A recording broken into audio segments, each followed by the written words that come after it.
और आगामी 30 अप्रैल से शुरू होने वाली उत्तराखंड की चारधाम यात्रा के लिए राज्य प्रशासन अंतिम तैयारियों में जुटा हुआ है। मुख्यमंत्री पुष्कर सिंह धामी ने कहा है कि चारधाम यात्रा 2024 के समापन के तुरंत बाद यात्रा की तैयारियों की समीक्षा बैठकें शुरू कर दी गई थी।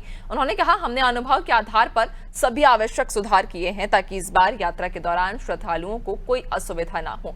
मुख्यमंत्री ने यह भी बताया कि यात्रा के रजिस्ट्रेशन की संख्या में लगातार वृद्धि हो रही है और वे स्वयं यात्रा की मॉनिटरिंग कर रहे हैं, जिससे यात्रा सुचारू रूप से संपन्न हो सके। उत्तराखंड सरकार ने चारधाम यात्रा के सफल संचालन के लिए सभी सुरक्षा, स्वास्थ्य और सुविधाओं के इंतजाम किए हैं। यात्रा के मार्गों पर यातायात व्यवस्था को बेहतर बनाने के लिए ठोस कदम उठाए गए हैं। राज्य सरकार का मुख्य उद्देश्य यात्रियों को बेहतर अनुभव प्रदान करना और उनकी सुरक्षा सुनिश्चित करना है।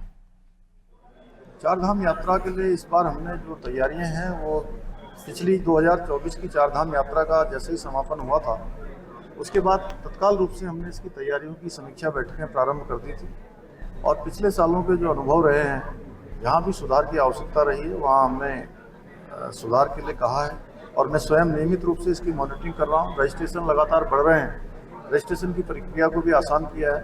हमारा प्रयास होगा कि राज्य के अंदर आने वाले चार धामों के दर्शन करने वाले सभी तीर्थयात्री श्रद्धालुओं को किसी प्रकार की कोई परेशानी न हो, उनकी सुरक्षा का भी प्रबंध किया गया है। सड़कों के आसपास कहीं किसी परेशानियों का सामना न करना पड़े, ट्रांसपोर्ट डिपार्टमेंट, पुलिस, यातायात, सभी व्यवस्थाएं हमने सुनिश्चित की।